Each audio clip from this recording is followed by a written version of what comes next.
Welcome to Vendetta Sports Media. My name is James Herrick, and today I'm here to do a film study on former UFC lightweight champion Charles Oliveira. He did not lose that belt in a fight. Instead, he lost that belt on the scale when he weighed in a half pound over before his fight with Justin Gaethje. Still, he beat Justin Gaethje. He also beat Dustin Poirier and Michael Chandler, and those wins propelled him to the number 4 spot in the UFC pound for pound rankings. So today we're going to look at some film and discuss two things that make Charles Oliveira so great, but we're also going to look at two weaknesses that Oliveira has in his game. Once we're done with that, we are going to discuss the keys to a Charles Oliveira victory, but as always, we will discuss some ways that opponents can potentially beat Charles Oliveira. The first strength in Charles Oliveira's game that we're going to discuss is his clinch work. Charles Oliveira has a lot of really great tools in the clinch, and he uses all of them. This keeps his opponent guessing, which helps him land offensively and be effective in those clinch scenarios. So bear with me here because this section will be a little bit longer because he has so many tools, and we're going to look at all of those tools. The first tool that Charles Oliveira uses in the clinch is his takedowns. Charles Oliveira gets the majority of his takedowns from the clinch. Now, this is important because Charles Oliveira is obviously a great Brazilian Jiu-Jitsu practitioner, and getting the fight to the ground is important so he can utilize his Jiu-Jitsu. And by having that threat of the takedown come from the clinch, it really opens up the rest of his game. Sometimes even in the clinch he can pull guard too, which even just adds another element to that. So we're going to look at some examples now of him attempting takedowns from the clinch. Right here against Dustin Poirier, Charles Oliveira is in a really good position with his hands locked around Poirier's waist, and he elects to go for a takedown here where he's going to roll across his back and try and come out on top of this position. He doesn't get it because Poirier's got a really good whizzer, and he keeps his hips high. Despite the fact that he doesn't get this takedown, I think it's a really good example of the types of takedowns that he will go for in the clinch. Here's one way how Oliveira pulls guard from the clinch. In this scenario, we see him pressure in like it's a takedown. Instead, he gets that underhook, and he's able to easily pull Gaethje down into that full guard position. Now, because Charles Oliveira gets a lot of his takedowns from the clinch, we see opponents work very hard to stay out of that clinch position. So we're going to look at a couple examples that demonstrate just how badly guys look to avoid the clinch. This right here shows how badly Poirier didn't want to be in the clinch. When Oliveira engages in the clinch, Poirier pressures into him, picks him up, and pushes him off just to create space. This is a little bit later in that fight, but same thing again. We see Charles Oliveira engage in the clinch, looking to get that Muay Thai clinch, and Dustin Poirier immediately just evades backwards to create space. Now, this is the first spot of Charles Oliveira's game where we see these tools start to stack on top of each other and work together. Because he has the ability to get the takedown from the clinch, opponents then do not want to be in the clinch. They look to exit the clinch. And then when they look to exit, Charles Oliveira will look to strike upon their exit, and he pretty much capitalizes on them not wanting to be in the clinch, and he lands a lot of good shots in that scenario. This is the best example of that. As Justin Gaethje is moving backwards to exit the clinch, Charles Oliveira clips him and gets a big knockdown. This happens because Oliveira has his left hand on the back of Gaethje's neck. Gaethje doesn't want this because he doesn't want to be in Muay Thai clinch, so he evades backwards. So instead of going for the Muay Thai clinch, Oliveira instead uses that left hand to gauge range. So with that left hand on the back of his neck, he knows he can then hit Gaethje with the right hand because he's in range. He lets that right hand fly and gets that knockdown because he gauged the range with the left hand from the Muay Thai clinch. When Charles Oliveira does get positioned in the clinch, he doesn't immediately look to go for those takedowns a lot of the times. And this is because his opponents are expecting him to go for the takedown. So while the opponents are expecting the takedown to come, Oliveira mixes up his tools, and instead he will throw big knees. These knees usually come to the body, but there are some examples of him going to the head. But a lot of times he absolutely will smoke his opponent to the body with a big knee from the clinch. Because guys are expecting that takedown, he's able to find those opportunities for clinch knees very, very easily. Right here in the opening seconds of his fight with Gaethje, we see him enter this Muay Thai clinch, and look at Gaethje's body. I mean, there's absolutely no protection to his body. Charles Oliveira, easy money, lands two massive knees. Right here against Poirier, we see Oliveira catch Poirier as he's looking to evade, and that leaves a massive opening in Poirier's midsection, and Oliveira just blasts him with a knee. Here we see Gaethje try and back out of that Muay Thai clinch, but when he does, it creates an angle for Charles Oliveira to land a nice knee. Just take a look at how exposed Gaethje's midsection is before Charles throws that knee. Now, Charles Oliveira doesn't just throw knees from the clinch, he'll also throw elbows. And once again, this is just adding another layer and another tool that opponents have to worry about. So now they have to worry about the takedowns, and then they have to worry about getting hit as they move away from Charles Oliveira, as they escape the clinch. If they're in the clinch, they have to worry about that knee coming to the body, knees to the head. And if that's not enough already, now he's throwing elbows over the top. So he's just mixing in all these different tools, and it becomes a nightmare to defend. Here we see a good combination of a lot of the things we've talked about. We see Charles enter for that takedown, and then he comes up, throws that knee, and then after that comes over the top once again and cracks Poirier with an elbow. All right, so that was a lot of clinch work discussion. So I'm going to quickly summarize that. Basically, Charles Oliveira started his game with tremendous grappling. And then to add on to that, to get it to the ground, he uses takedowns. And then he built onto that further with knees and elbows. And then he built onto that with strikes as guys look to exit the clinch. So essentially, he's just added layer on top of layer of things that opponents have to defend, which makes him a nightmare to game plan against defensively. Now, the second strength for Charles Oliveira in this film study is his ability to take the back. And we really wouldn't be doing a Charles Oliveira film study justice if we didn't talk about his jiu-jitsu, so this is important. Now, this is the aspect of his jiu-jitsu that I wanted to highlight because I think it creates a lot of opportunities for him.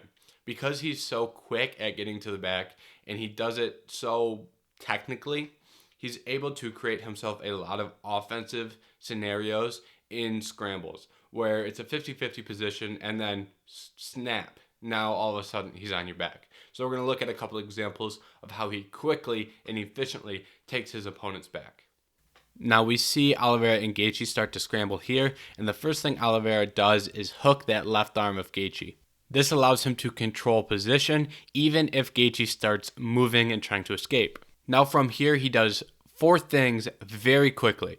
He takes his right arm, goes across Gaethje's throat for the choke arm. Then he takes his right leg, goes across Gaethje's body for the body triangle. He falls backwards and he hooks his left leg and his right leg, finishing off that body triangle. He does all of that in 3 seconds. And from there, it's just a matter of squeezing until Gaethje taps. All right, it's time to switch over and talk about some weaknesses in Charles Oliveira's game because he is not a perfect fighter, and there are some weaknesses here. And both the weaknesses I have both revolve around his striking defense. And if you're a repeat watcher of these film studies, you know this is something that I highlight often. But that's kind of just what happens when you do film studies on Kamaru Usman, Khamzat Chimaev, and Charles Oliveira back to back to back. The striking defense is going to be an issue with all 3 of those guys. Now, for Charles Oliveira, these issues are a little bit different, all right? The first issue that I want to highlight is that he will get hit moving backwards.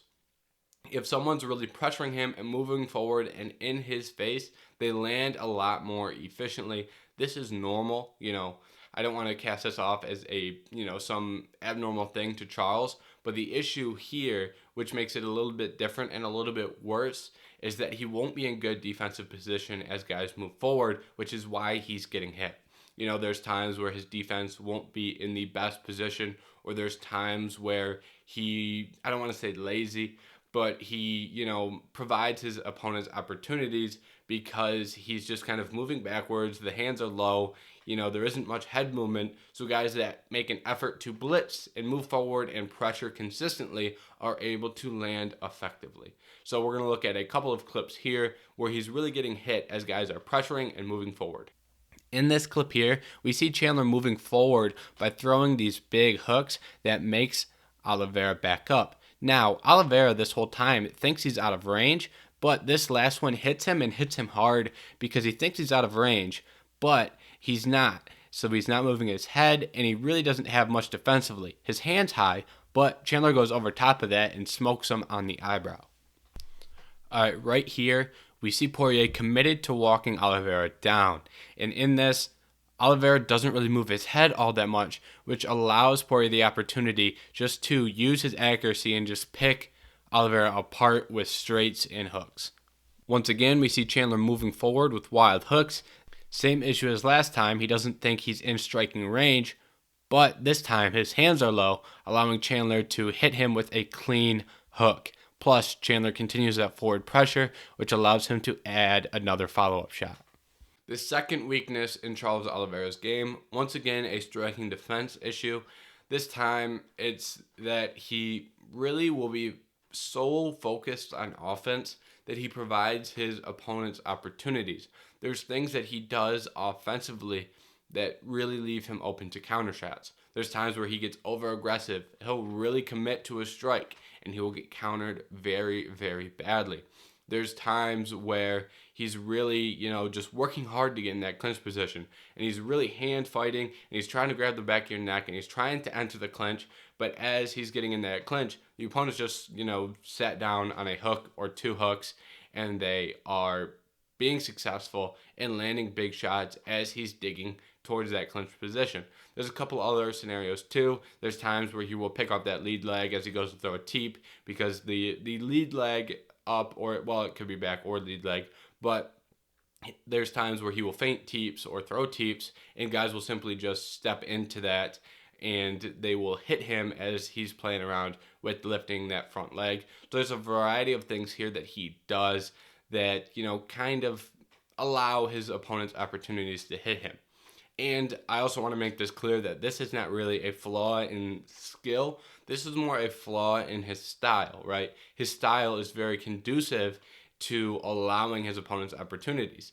And that is, a weakness of his style. There's weaknesses in other people's styles. This is just one that is specific to him. I don't think this is a skill or something that he can really improve upon.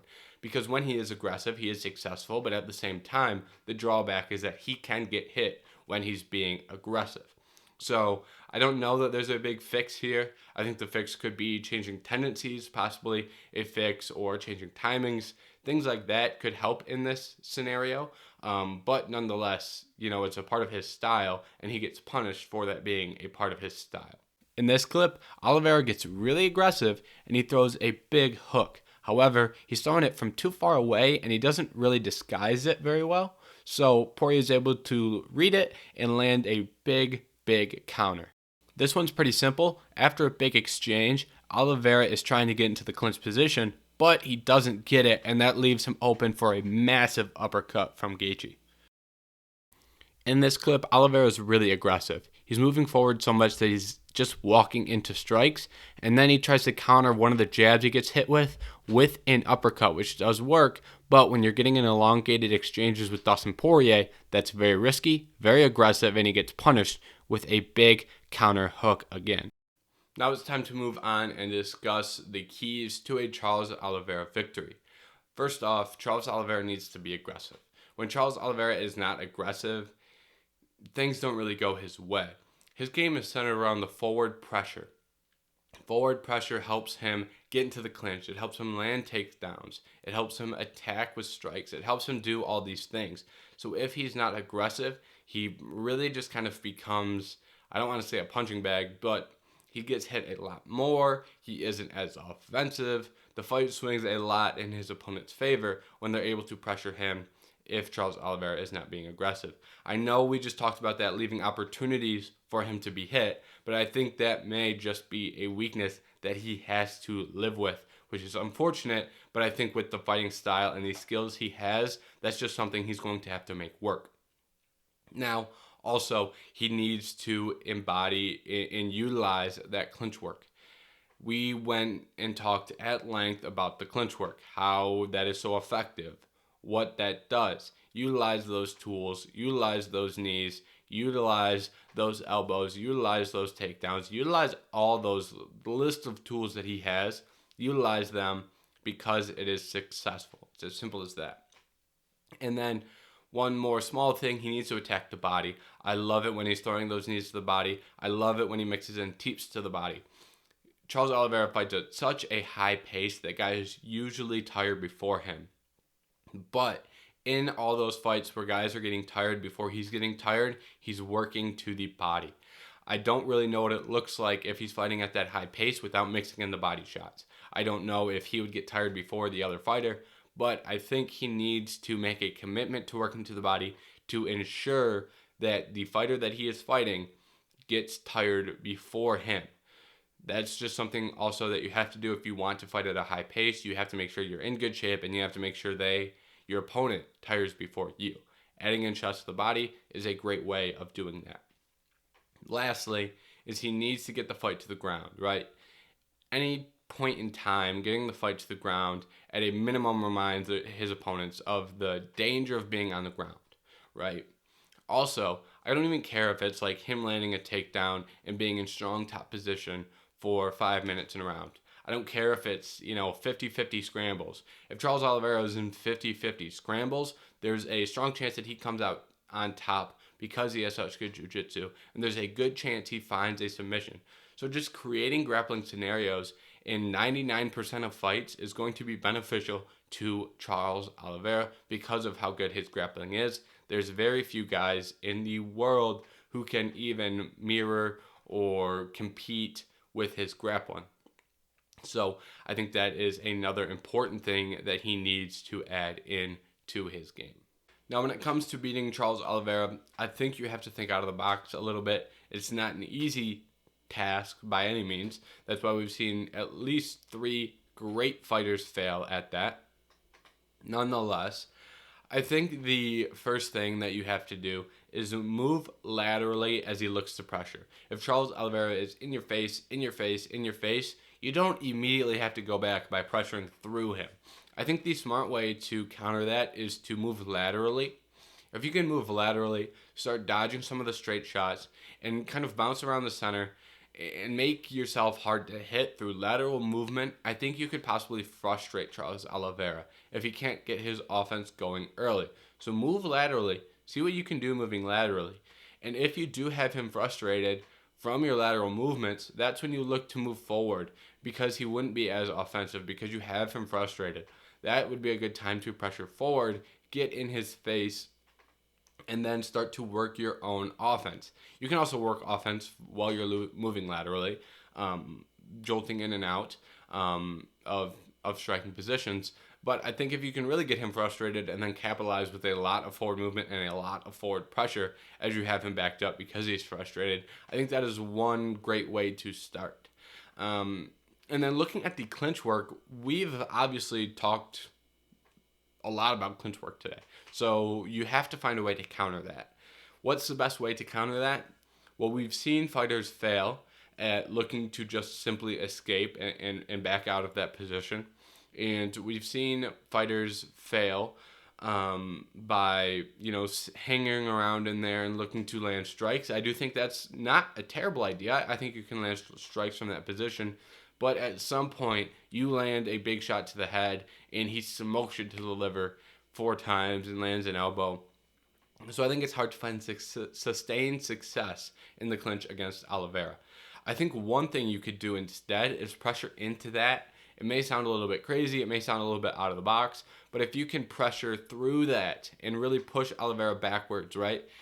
We've talked a lot about Charles Oliveira and him moving forward and being aggressive. I think in those clinch positions, if you can pressure into that and get him backed up against the cage, right? I'm not saying if you have if you're not in a position to do that, don't do that. But if you're in a position where you can pressure forward and pressure through that clinch position and get Charles Oliveira's backed up against the fence, I think that is a position where I think it's at least worth trying because Charles Oliveira with his back up against the fence is less dangerous, and you're fighting a fighter as dangerous as Charles Oliveira. Anything to make him less dangerous is beneficial. Now, lastly, avoid grappling at all costs. I don't really think there's that many guys in the world that really have a chance at grappling with Charles Oliveira. We've seen fighters like Kevin Lee, for example, is a really good wrestler, and he had no chance in the grappling exchanges because of the threat of the submissions. I think there are, a small handful of guys in the world that would potentially be successful grappling with Charles Oliveira. I'm not saying they will. I think there's the potential. That's why UFC 280 is such a great fight, because Islam Makhachev may be the only guy in the world with the potential to grapple with Charles Oliveira. Nonetheless, for 99% of the fighters, just do your best to keep it on the feet. It's not even worth the effort. I don't care if you're on top. It's not worth it, because you're on top, you think you're safe, and you're either in a guillotine or you've been swept and you're on your back. So it's not even worth playing around unless you are one of the best offensive wrestlers in the world. Otherwise, just don't even bother. Don't fall to the traps of falling on top of him when he looks hurt. Just stay out of those positions.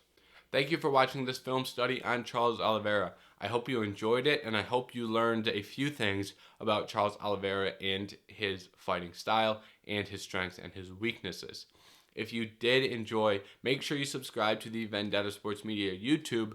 There's a lot of great content coming out on there. And make sure you go to the website, vendettasportsmedia.com, and read the thousands of posts that are on the website. There's a lot of good stuff, and there's a lot of stuff coming out daily. Thank you.